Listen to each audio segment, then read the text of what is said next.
Muito bem, meus amigos, mais um programa das reformas estruturantes administrativa e tributária. E hoje, uma pessoa que o senhor já conhece, pessoa que já esteve aqui conosco 2 vezes, trazendo a proposta que ele vem defendendo, a bandeira que ele vem defendendo, e que nós estamos aderindo, viu? Então, é importante falar isso para os senhores. Dr. Alberto Macedo, aqui conosco para falar do Simplifica Já. Então, junto com o Alberto, eu estou trazendo também nesse programa de hoje 2 diretores da casa que têm um entendimento muito forte nas questões tributárias também, Wilson Gimenez e o Diogo Chamon, aqui para enriquecer esse debate gostoso que a gente faz nesse nosso programa. Então, primeiro, Alberto, de novo, gostaria de agradecer muito o seu tempo. Eu sei que deve estar meio atribulado, ainda mais agora, com essas questões aí, que o governo está sinalizando, aliás, o Congresso está sinalizando que deve aprovar a reforma tributária esse ano. Então, eu queria ouvir de você um pouco a evolução. Você traz um overview de novo, que faz um tempinho que você não vem na casa, sobre a proposta de vocês, de Simplificar Já, e de como é que está a posição disso em relação às propostas que estão naquelas casas, né? Agora com a mudança da direção, né? 2 novos presidentes, tanto na Câmara como no Senado, e ambos falando em efetivamente aprovar a reforma tributária talvez em 8 meses nesse ano. Então, como é que fica todo esse contexto? Então, de novo, agradeço a sua presença aqui e a fala é sua agora. Vamos lá. Bom, obrigado mais uma vez, Sérgio Probato, pela oportunidade de estar aqui nessa casa da FENACON, que é muito prazer estar aqui, já é a 3ª vez que eu venho, poder conversar um pouco com você e com os colegas para a gente debater juntos sobre reforma tributária e sobre entregar uma boa proposta para o Brasil, né? Como você colocou bem, o Simplificar Já, só lembrando que ele está consubstanciado numa emenda, a emenda substitutiva global número 144 APEC 110, que é a PEC que teve início na Casa do Senado, né? Essa emenda foi protocolada pelo senador Major Olímpio, foi subscrita pelo senador Nelson Trade, e a gente tem trabalhado, ela nasceu a partir do nosso desconforto em relação às PECs 45 e 110, e dialogamos muito com o CECIF, com o deputado Raul, e percebemos que elas tinham problemas, não diferenças marginais ou pontuais, mas problemas estruturantes, né? Foram feitos a partir de premissas, com todo respeito, equivocadas. Qual é a premissa equivocada? É a ideia de que um IVA, Imposto Adicionado, amplo no país, resolveria os problemas de tributação do consumo, né? Porque isso se usa em 160 países. O que começa a ser falsa premissa pelo primeiro aspecto. Nenhum país é igual ao Brasil, né? Nenhum país tem a sua 6ª população com 211 milhões de habitantes, um país continental com diversos problemas na sua estrutura, na sua máquina administrativa, que tem que ser aprimorada ainda, e com um nível de federação de 3 andares, que eu costumo dizer, União, Estados e Municípios. Com os municípios com um poder tributante tal que acaba, por conta disso, conseguindo prestar serviço à população, ainda mais em momentos de pandemia como este, em que os municípios estão no fronte da guerra do Covid, sendo mais demandados com serviço de assistência social e de saúde pública, né? Sem contar que a população está mais pobre, a redução de consumo no passado foi do ordem de 250 bilhões de reais. Famílias estão deixando de consumir plano de saúde e escolas particulares para demandar os correspondentes serviços na área pública, de saúde pública, escola particular, sem contar assistência social para as camadas mais sofridas, né? Então, é só isso, já percebe a complexidade do tema e a premissa equivocada de querer colocar um IVA amplo no Brasil. O Brasil tem seu IVA. O ICMS é um IVA, né? Que, aliás, foi na vanguarda, na reforma tributária de 65, junto com a reforma de IVA em vários países da Europa, ele tem seu IVA. O problema é que esse IVA foi sendo destruído ao longo dos últimos 40 anos, né? Os estados, por diversas questões, houve aí um problema de governança e regramento cada vez pior, que aí foi ficando ruim esse IVA. Temos que corrigir esse IVA e não querer colocar outros tributos dentro desse IVA. Quer dizer, aí fica mais complexo ainda. Para você ter uma ideia, o ICMS, a arrecadação dele é de 510 bilhões de reais, né? Ele representa 53% da arrecadação desses 5 tributos, PIS, COFINS, IPI, ICMS e ICS. Então, temos que aprimorar o ICMS. E, além do mais, a tributação de bens e serviços no Brasil, 77% é tributação de venda de mercadoria. Então, não adianta querer dizer que não, muda ICMS, que é um IVA, para colocar o IBS, que é um IVA atacando serviço dentro. E vai melhorar? Assim, vai mudar o mindset dos gestores do ICMS? Vai mudar o mindset dos gestores da PIS/COFINS? É isso? Basta mexer na emenda colocando um nome novo de tributo para resolver o problema? Não nos parece. Temos que aprender a resolver os problemas e não criar novos problemas com novos tributos mais complexos ainda, porque, como diz Everardo, reforma tributária não é fazer download de reforma, não é copiar e colar um IVA lá de fora e jogar aqui dentro, não é querer comparar o Brasil com a Nova Zelândia, que tem 5 milhões de habitantes, que é menor que o Rio de Janeiro, né? Então, temos que aprender a resolver os nossos problemas. Quando eu falo resolver, é profissionalizar o sistema. Um país continental precisa de sistemas nacionais eletrônicos, do ICMS. Não existe até hoje. Os estados, até hoje, cada um por si, Deus por todos. Os sistemas de nota do estado não se conversam. Ou seja, nós não temos o ICMS no Brasil. Nós temos 27 ICMS. E quem paga o pato é o empresário, que tem que entender as normas dos 27 estados, sem contar declarações diversas, sem contar sistema de nota que não se conversa, aí ele vai fazer operação interestadual, e aí o cara que adquire mercadoria não tem como se creditar, porque o estado acumula o crédito, não devolve. Então, temos que profissionalizar essa estrutura, fazer esse IVA, que é o ICMS, funcionar, e não colocar um nome novo na Constituição, como se esse nome novo fosse resolver os problemas de tributação do consumo no Brasil. Muito bem, abriu muito bem, Alberto. Realmente você fez uma análise assim, com muito critério e verdadeira, né? O que a gente tem batido e por isso também o nosso apoio ao seu projeto, né, faz muito mais sentido a gente trabalhar aquilo que a gente já conhece. A gente sabe os problemas que tem hoje o ICMS, o ISS, então vamos trabalhar em cima do que a gente já conhece, do que o contribuinte já conhece, do que a população já conhece, não precisa fazer transição nenhuma, né? Que é apresentada nos seus projetos, transições de 10, 5 anos, é uma loucura, né? Colocando compensações que pode chegar a 50 anos, quer dizer, isso é uma coisa impensável, né? Ao meu ver, e de fato você tem toda a razão com relação a esse critério. Então vamos mexer naquilo, a gente sabe onde estão os buracos da rodovia, onde é que tem que tapar os buracos para passar lá de novo asfalto para ele ficar lisinho, bom, para a gente poder andar com tranquilidade. Então, dentro dessa lógica, eu vou pedir aqui, então, para os nossos companheiros aqui também entrarem um pouquinho na discussão e fazerem as suas perguntas. Então, vamos começar com o Wilson, depois com o Diogo, e assim a gente vai trocando esse bate-papo gostoso aqui. Vamos lá, Wilson, por favor. Bom dia a todos, bom dia, Alberto. Prazer em estar aqui com você nessa discussão aqui super interessante, né, sobre a reforma tributária e vislumbrando algo que a gente entende ser viável, né? Você comentou muito bem, né, que o nosso IVA ele tem sido distorcido, né, ao longo desses 40 anos, né? Então, na verdade, nós não temos... na verdade, cada estado procurou defender o seu quintal e formou essa bagunça enorme que a gente tem no nosso país, que nem o próprio Estado entende como é que funciona a legislação. A verdade é essa, né? Para uniformizar isso nas nossas 27 unidades da federação, seria, então, criado algo análogo a uma lei complementar 116 para o ICMS? Seria algo mais ou menos assim? Bom, Wilson, prazer estar com você aqui, é uma boa pergunta. A questão da melhoria do ICMS, ela passa por três instâncias, vamos dizer assim. A questão da lei, o que tem que estar na lei, o que pode estar em norma infralegal, decretos, portarias, e a questão de sistemas eletrônicos.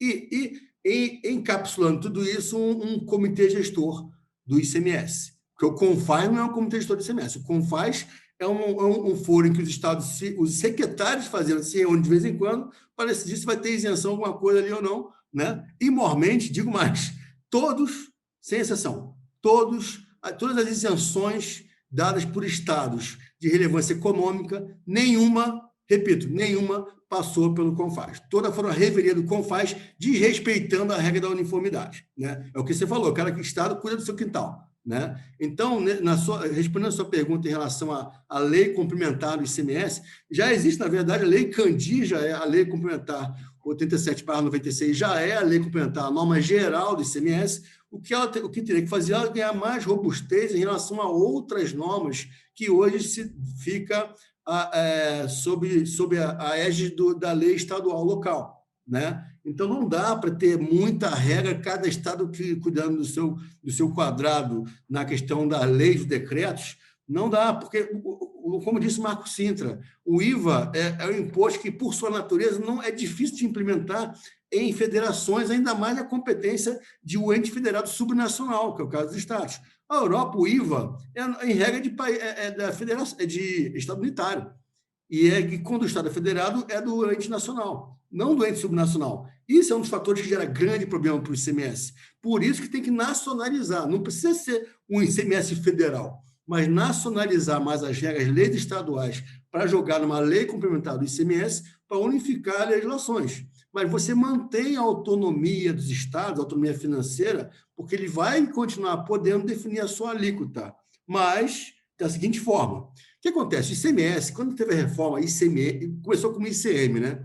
Aí, depois do regime mais recente, nos últimos 30, 40 anos, virou ICMS, né? E aí, antigamente, o ICM era alíquota única. Por ser alíquota única, as legislações permitiam aos estados baixarem a carga tributária do produto mexendo na base de cálculo. Isso aí é o pavio aceso para explodir, né? Por quê? Porque na prática você não vai ter uma alíquota, vai ter milhares de alíquotas efetivas, né? Uma nominal, mas milhares de efetivas. Então, também a nossa ideia é uniformizar, não uma alíquota única ICMS, porque o gradiente é muito grande, a economia real existe.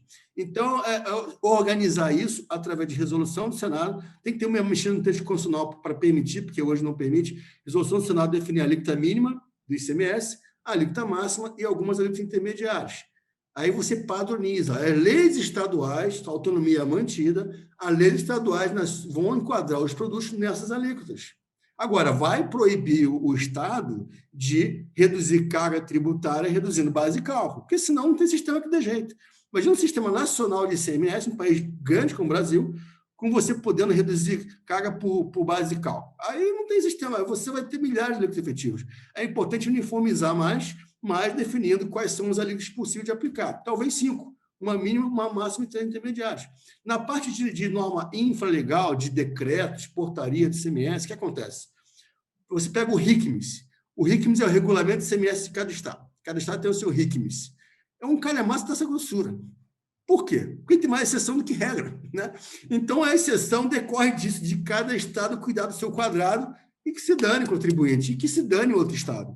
Então, o Comitê Gestor Nacional de ICMS vai uniformizar, através de resoluções, as obrigações acessórias que estão nesses RICMs aí todos. A tendência, quando você vai uniformizando a regra, é você reduzir a grossura desse RICMs aí, mas agora nacionalizado em resolução do Comitê Gestor Nacional de ICMS. É muito trabalho. É muito mais do que mexer no texto constitucional. O trabalho real vem depois de dar as pequenas alterações do texto constitucional e meter a mão na massa, agora com o Sistema Nacional de Notas também. Então, eu falei da questão de lei, unificar mais a lei complementar nacional, a questão de decreto, unificar os RICMs todos do ICMS, 27 ICMS, em resolução do Comitê Gestor Nacional do ICMS, e um sistema nacional de nota, que aí você volta a complexidade para o fisco. O que acontece hoje? Hoje é assim, o fisco fala assim, ó, a legislação é essa, se vira aí, você interpreta, e você tem 30 dias para você apurar, tá? E eu, fisco, tem 5 anos para ver se você fez certo ou não. Se vira aí. Não dá. Na complexidade como essa hoje, coitado do contribuinte, que vai ter que virar tributarista, e mesmo assim errando, porque interpretação do direito tem no mínimo 2, né? Como eu brinco nas aulas que eu dou. Né? Não é que nem matemática, você tem uma resposta. Né? Então, na parte de sistema, é voltar à complexidade. Então, não é só emitir nota padrão nacional, é mais que isso. É o sistema, e tem tecnologia para isso, é o sistema que vai ser nacionalizado. O comitê gestor que coordena os fiscos, vamos dizer assim, no caso do ICMS, ele vai enxergar as contas gráficas dos contribuintes. Ele vai, o que não existe hoje, a emissão de nota está atrelada a essas contas gráficas, eletronicamente. Então, na hora de apurar, o sistema vai apresentar as notas de saída, notas de entrada para o contribuinte, vai dizer, ó, o cálculo é esse, você concorda? Ah, não, essa nota eu não vou pagar, essa aqui eu não vou e tal, e apura e paga e pronto. né? Então, o que não vai pagar, depois, obviamente, vai discutir. Então, perceba que é um âmbito de lei complementar para nacionalizar as regras, é um âmbito de normas infralegais, decretos, etc., para você uniformizar em resolução do comitê, e é um âmbito que talvez seja o mais importante, mas que depende dos outros âmbitos, que é o do Sistema Nacional, e voltar a complexidade para o fisco, para entregar a simplicidade para o contribuinte e nacionalizar o ICMS, e nós temos um ICMS no país, e não 27 ICMS, como acontece hoje. Essa sua colocação ela é muito pertinente, né? Na verdade, eu acho que a única forma de você trazer esse regramento é fazer de forma unificada, tem que ser através da União, né? A questão, inclusive você falou do regulamento, né? O regulamento do ICMS de cada estado, eu até acho que seria interessante ter um só. No momento que você está regrando tudo, a ideia é acabar com os regulamentos dos estados, aí a gente criar um único. Se parar para analisar, eles, vamos dizer assim, na essência, eles são muito parecidos.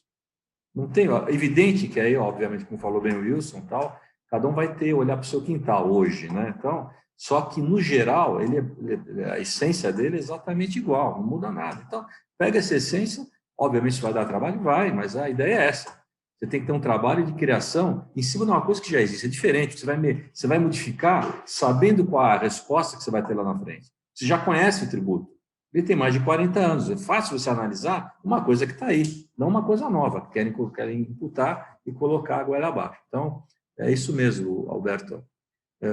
O Diogo, fala um pouquinho aí também. Você vai falar um pouquinho disso, de outras coisas, para o Alberto também dar uma palhinha para a gente aqui. Faz favor. Realmente dizer que é um grande prazer, Alberto, ter conosco aqui, até para nos ajudar, porque nós, há muito tempo, a gente vem acompanhando esse tema reforma tributária. E nesse sentido é a minha pergunta, porque a principal premissa da reforma tributária é a questão da complexidade, é uma sequência de simplificar. E aí nós te ouvimos, né, no quesito de unificar o ICMS, que é o grande gargalo. O ICMS, hoje, é a questão mais complexa da área tributária, justamente pelas 27 legislações, justamente porque os regulamentos são enormes, justamente porque as exceções são tratadas, tem mais exceções do que regras. E aí, o meu questionamento é no sentido lá do Congresso, da aprovação, legislativo, a aprovação da reforma trabalhista em 2017, que passou, a gente achava que não ia passar. Nós temos agora um ambiente até favorável em função dos líderes, os presidentes da Câmara e do Senado serem indicações do governo.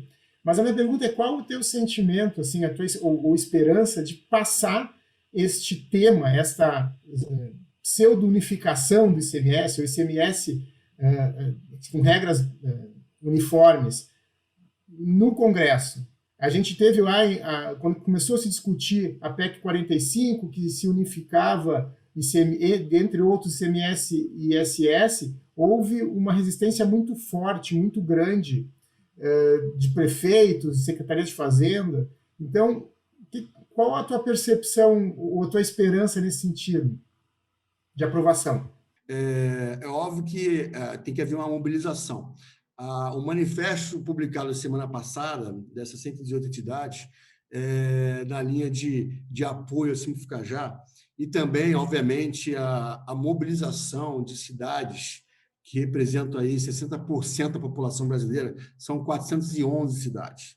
O Brasil tem 5.570 municípios, perdão, e desses 5.570, a população brasileira está em 60% da população brasileira está em 411 cidades.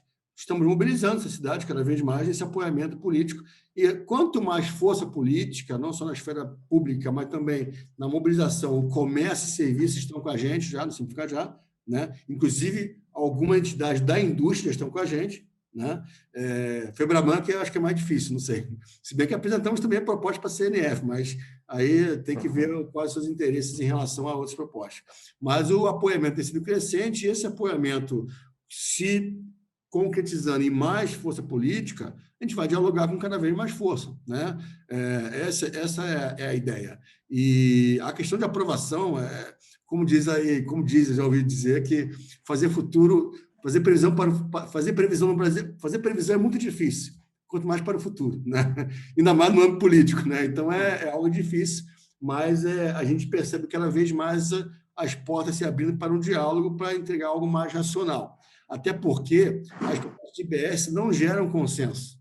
Elas geram guerra entre os entes federativos e guerra entre setores econômicos. Não foi à toa que Aguinaldo Ribeiro, relator, até hoje não soltou um relatório da PEC 45. Só conhecemos o texto original da PEC 45. Né? Então, assim, a gente percebe que propostas que geram dissenso não é difícil passar. Então, a tendência é o simplificar já ganhar cada vez mais força ainda por conta do consenso que gera. Né? E, obviamente, trabalhar por trás das forças políticas no setor privado, no setor público, para se conseguir cada vez mais ser ouvido de fato e cada vez mais ter chance de aprovação.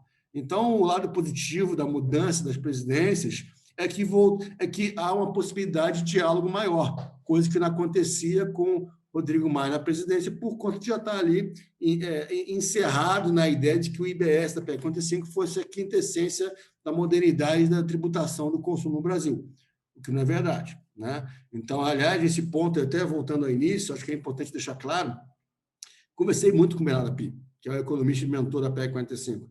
A visão do economista, ele fala assim, não, tem que ter o IVA, primeiro porque vários países usam, segundo porque o IVA ele traz neutralidade. O que é neutralidade fiscal?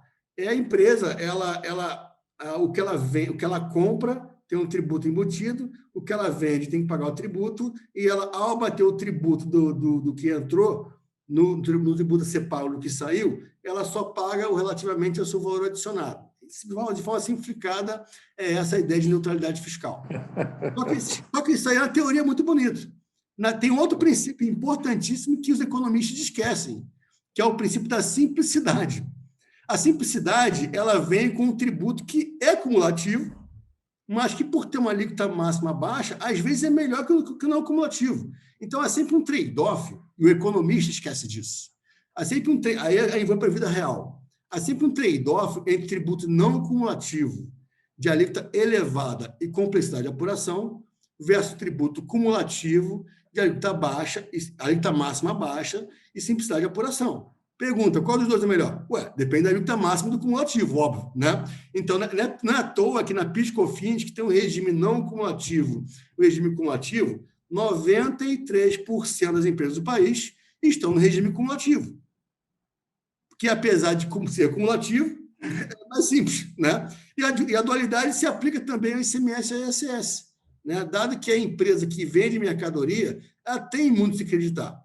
Mas a empresa que presta serviço não tem muito a se acreditar. Então, para ela, não é bom o regime não cumulativo em regra. Né? Então, por isso que ninguém reclama. Aliás, a própria indústria não reclama quando a indústria toma serviço e o ISS representa, em pesquisa feita pela CNI para os industriais, qual o tributo que mais impacta negativamente na competitividade, o ISS respondeu só por 1%, enquanto o ICMS respondeu por 44%, perdão, 42% dos respondentes. Depois vem PIS/COFINS e depois vem contribuição previdenciária, com 16% cada um. Então, assim, todo esse contexto e essa ideia de que se vendeu por mais de 2, 3 anos, essa ideia de que a reforma só vem se vier um IVA.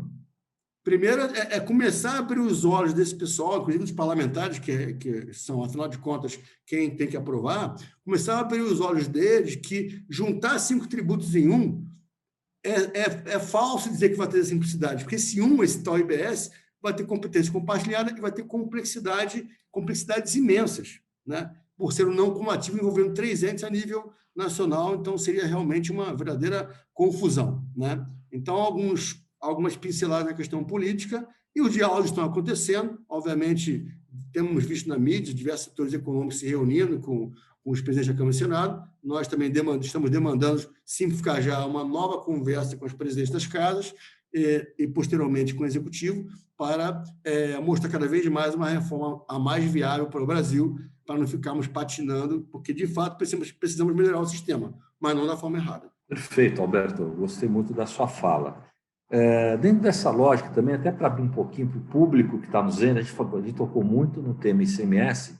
Eu sei que você tem 4 pilares, porque você comentou isso lá atrás comigo em outras lives, né?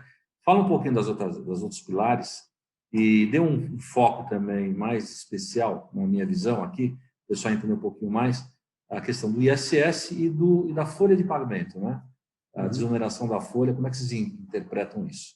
Tá bom? Para a gente poder explanar um pouquinho mais, abrir um pouco os horizontes, porque é importante o público que está assistindo aí, eles são influenciadores, é bom eles entenderem a proposta com clareza do Simplifica Já.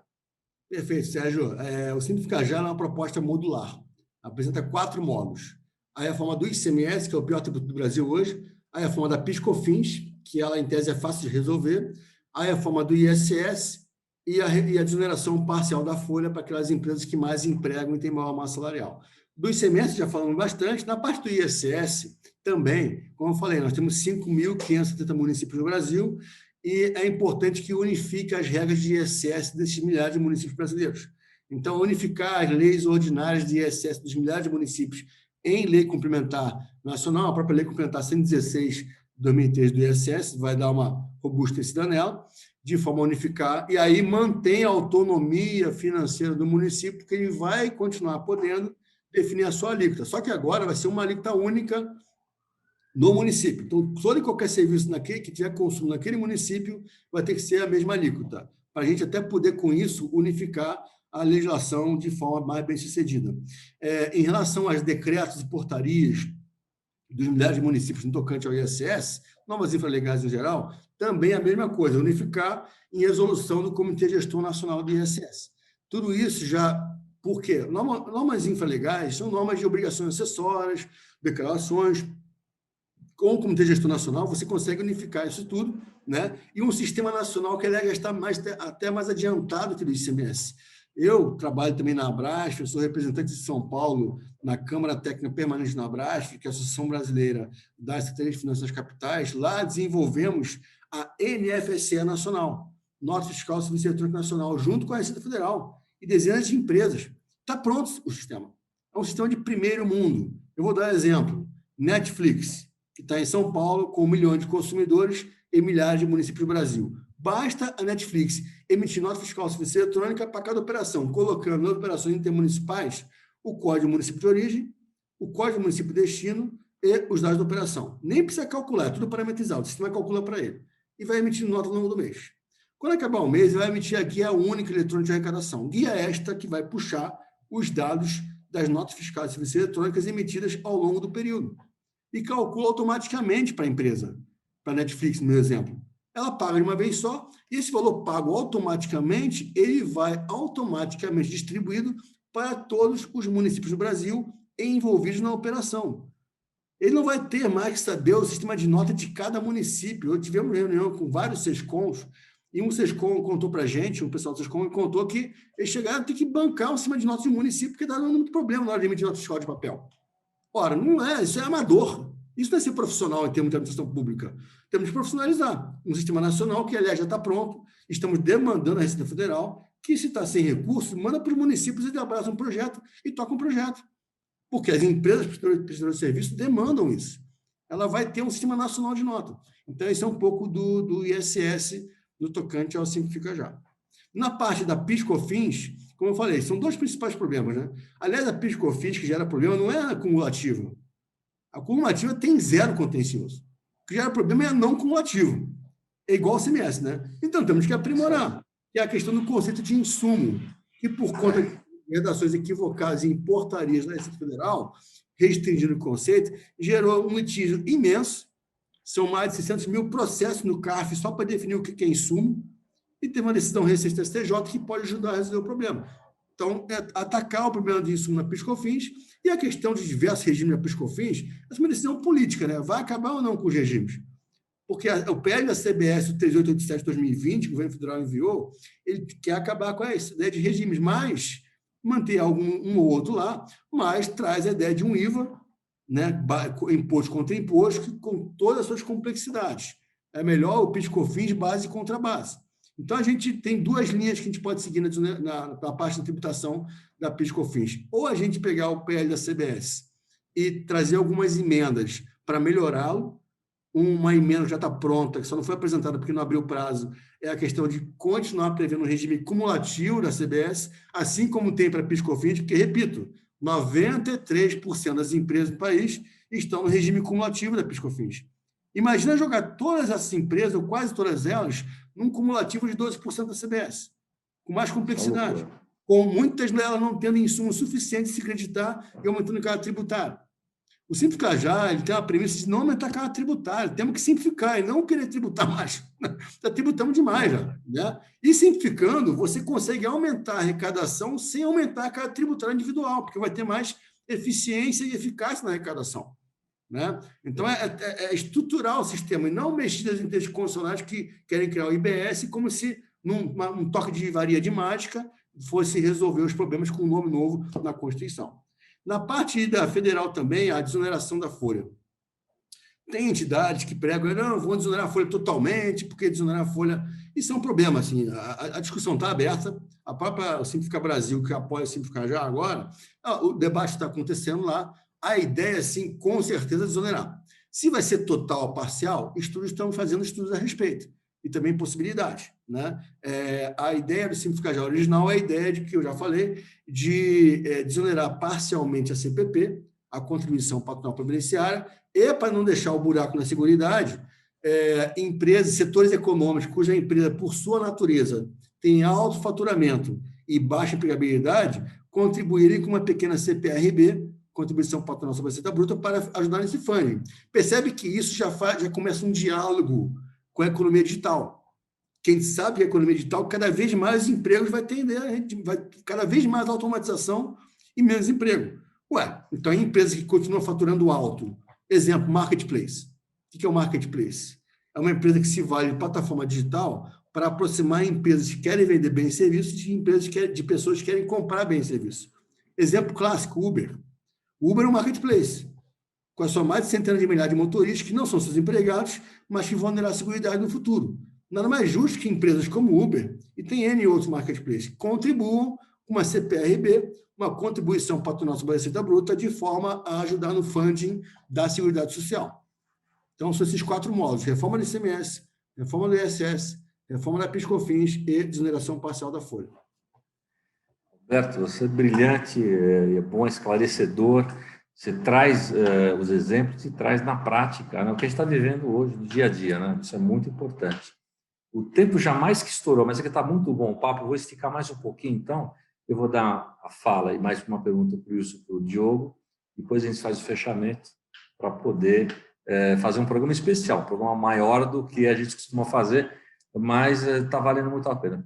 A conversa está muito prazerosa e muito boa, de muito conteúdo. Então, Wilson, sua pergunta, por favor. Bom,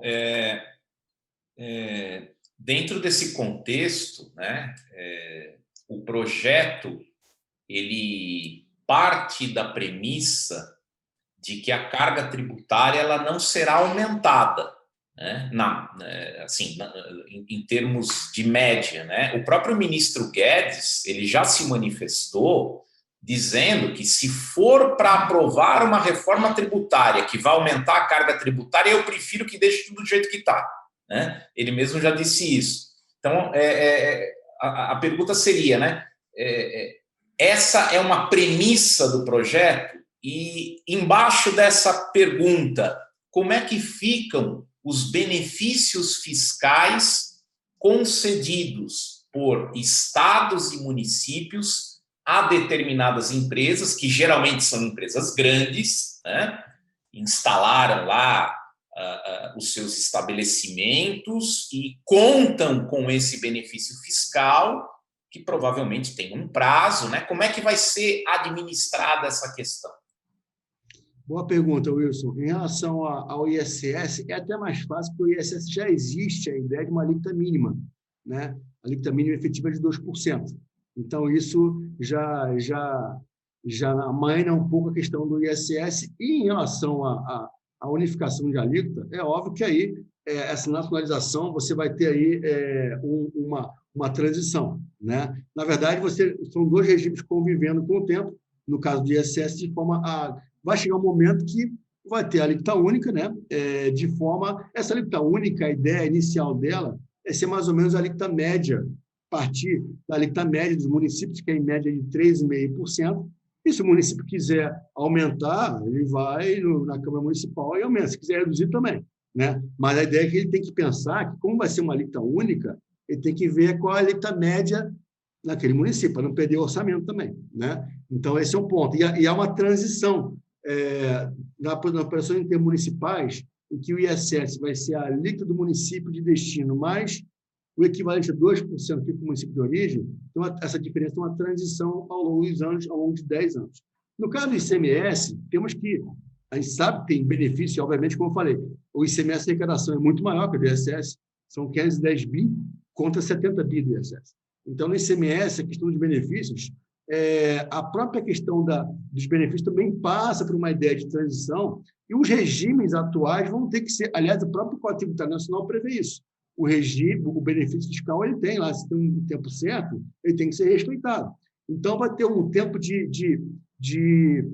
é que eu vou dizer, de convivência do regime antigo com o regime novo. O regime antigo vai morrendo com o tempo, né? E o novo vai entrando, mas não tem aquela superposição, aquele gráfico lá do IBS, então o IBS subindo, o IBS subindo e os outros caindo, como se a vida aceitasse fácil um gráfico como aquele, né? Então, perceba que são dois, vão ter regime velho e regime novo, e o regime velho vai morrendo com o tempo, e o novo vai ganhando vida, mas não colocamos a transição, a origem e destino do ICMS no texto constitucional. Por quê? Porque a decisão é política. Quando se coloca uma transição de origem e destino, como faz o IBS, tenta fazer o IBS, na emenda constitucional, em 10 anos, sabe o que é o sinal que passa? Parece que quer dizer assim, vocês parlamentares não sabem o que fazer e eu vou colocar aqui a transição para vocês. Parece que é isso. Ao passo que, então, você tira o poder do Senado e dos estados. Não é assim que funciona. Nós temos que criar um sistema nacional de ICMS que vai alimentar, um sistema único, vai alimentar uma grande base de dados nacional chamada Ambiente Nacional. Então, vai ter um dado econômico poderosíssimo ali. E aí, com ele, fazer contas para dar o subsídio técnico para o Senado por decisão política e abaixando gradativamente a alíquota interestadual do ICMS, né? Então, não sei se eu respondi, mas a ideia de benefício fiscal é uma ideia que tem um regime velho que, aos poucos, vai ser respeitado, mas, aos poucos, vai morrendo e vai ter um regime novo, que esse regime cada vez mais nacionalizado, vamos dizer assim. Muito bom. Diogo, a palavra é sua. Eu não vou fazer uma pergunta, vou fazer só tecer um comentário. A gente está verificando que o Simplifica Já tem 4 pilares. E eu acho um lado positivo é que isso está sendo tratado junto, né? Nós estamos tratando na mesma emenda, porque na proposta do governo, 3887, ela tratava de 4 etapas, e essas 4 etapas traziam discussões diferentes, e então o posicionamento dos contribuintes, ou representados por nós, entidades, era difícil, porque daqui um pouco a gente teria que ceder um pouquinho na primeira etapa, sem a certeza de compensar na segunda, ou na terceira, ou na quarta. Então, eu acho importante que, nesta proposta que você está nos apresentando, a gente está tratando de 4 temas, 4 pilares, mas juntos, né? A gente está tratando, fazendo um equilíbrio, né, de tributação, de participação do contribuinte, mas a gente sabe das regras e tendo aprovação, a gente está aprovando tudo. Então, nesse aspecto, eu queria deixar essa mensagem que isso é positivo, diferentemente de uma proposta fatiada que a gente tenha que analisar a cada tema. Isso traz uma dificuldade muito grande e também, possivelmente, traga uma injustiça, porque a gente não consegue discutir o equilíbrio dessa arrecadação. Não, Diogo, a sua colocação é bem interessante e eu faço um cumprimento a ela, o seguinte: quando a gente fala de tributação no Brasil e no mundo, nós temos 3 principais bases. É o consumo, a renda e o patrimônio. A nossa tributação no consumo é elevada, né? Porque a tributação no consumo, o IVA foi criado no Brasil e no mundo porque ele é mais fácil de tributar, só que ele tem uma regressividade intrínseca aí, né? E aí, o que é regressividade? O Jorge Lema vai comprar um saco de feijão de 50 reais lá no supermercado, com 10% de tributo, ou seja, 5 reais de tributo. O pobre coitado que mora ali na favela vai comprar o mesmo saco de feijão, vai pagar 50 reais com 5 reais de tributo. Quem está pagando mais tributo, o rico ou o pobre? É o pobre, por óbvio, porque a renda do pobre é muito menor que a renda do rico. Então, é importante também a questão da tributação da renda do patrimônio. E aí, o interessante de Simplificar Já, que traz esses 4 modos da tributação do consumo mais a folha, ele é modular. Se quiserem, podem encaixar outro módulo nele, que nem peça de Lego. e encaixa a tributação da renda ali, sem problema, que, aliás, ele é muito mais infraconstitucional do que constitucional. A tributação da renda dá para resolver por lei ordinária do governo federal, da União, né? No tocante a patrimônio, também cabe aprimoramento, porque tem uma injustiça fiscal no patrimônio.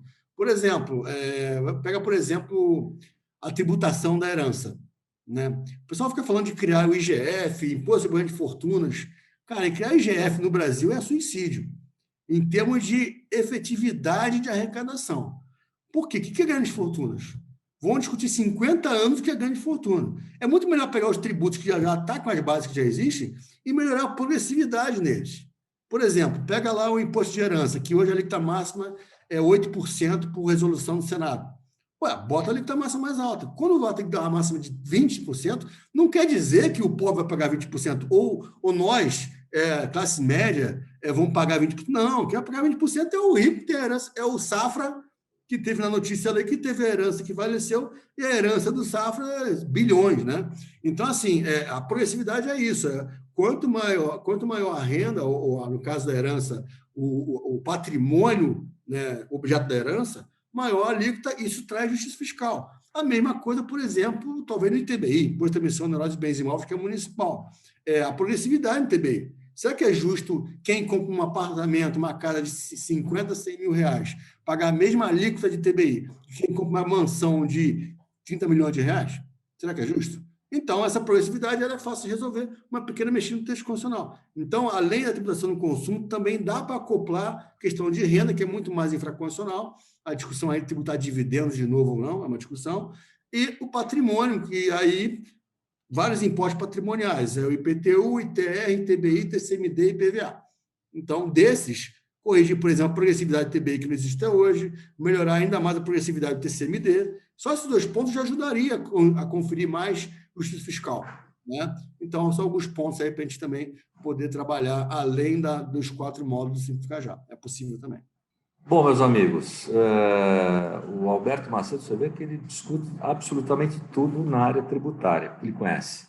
Isso é muito bom, isso é muito importante, porque todos os debates que a gente tem feito por aí ao longo desses anos sobre reforma tributária, difícil é ver alguém que conheça e fale de toda a tributação que tem no país, né? Nos níveis municipais, estadual, federal, as implicações dessas amarrações.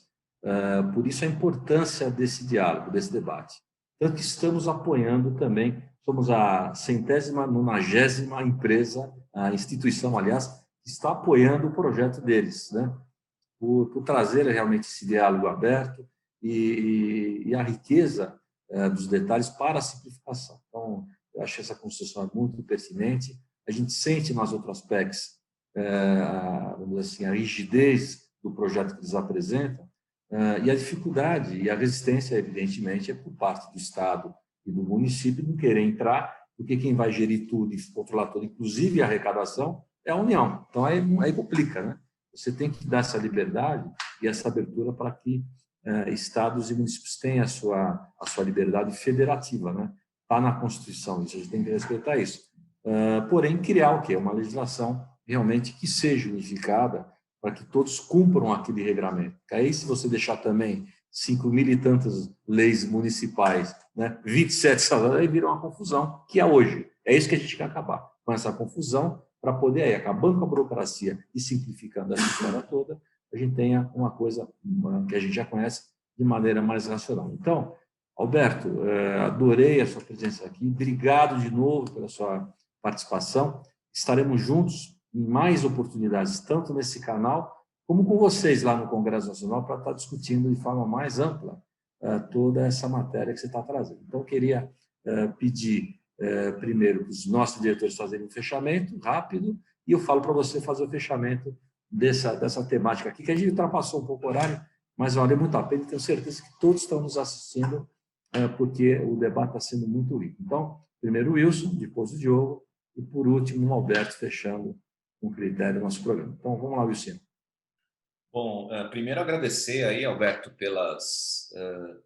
por toda essa explanação aí, com muita sabedoria, né?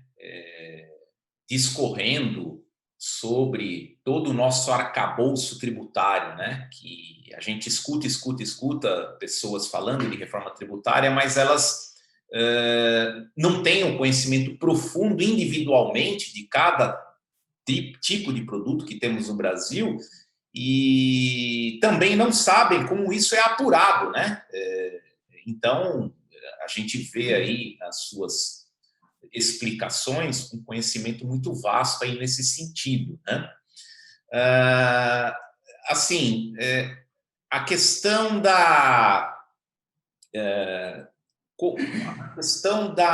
você comentou aí do ITCMD, né? Você comentou do ITBI, né? Que são impostos que têm aí uma injustiça muito grande no nosso país, né? Então, a ideia é não mexer com aquele imposto que está adormecido, né, sobre grandes fortunas e mexer nas coisas que já existem, né? Então, pelo menos isso ficou claro, né? Ou seja, isso faz parte aí da essência do projeto, né? Mas a gente fica muito contente, né, de que o caminho escolhido é o da simplificação, sem entrar em modismos, né, e aventuras, né, de coisas que, de repente, lá na frente poderão ser muito piores do que as coisas que a gente tem hoje, né?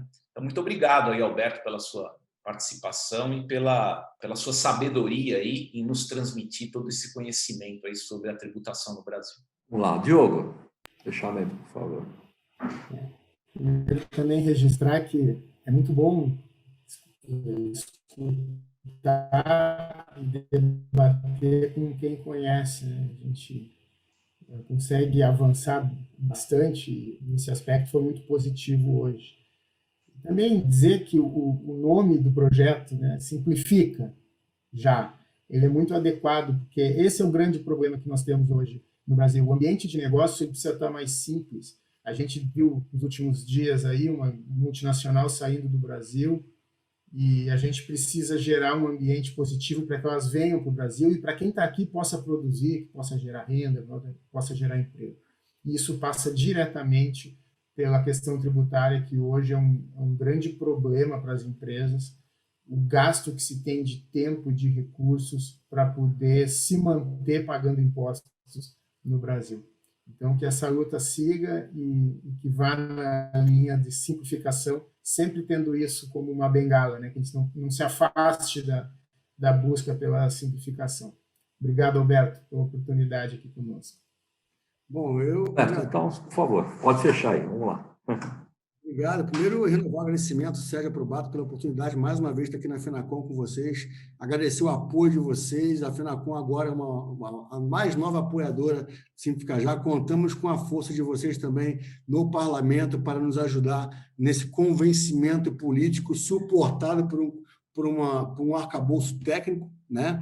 E agradecer o papo com vocês, foi muito prazeroso, com o Wilson, com o Diogo, com você, Sérgio.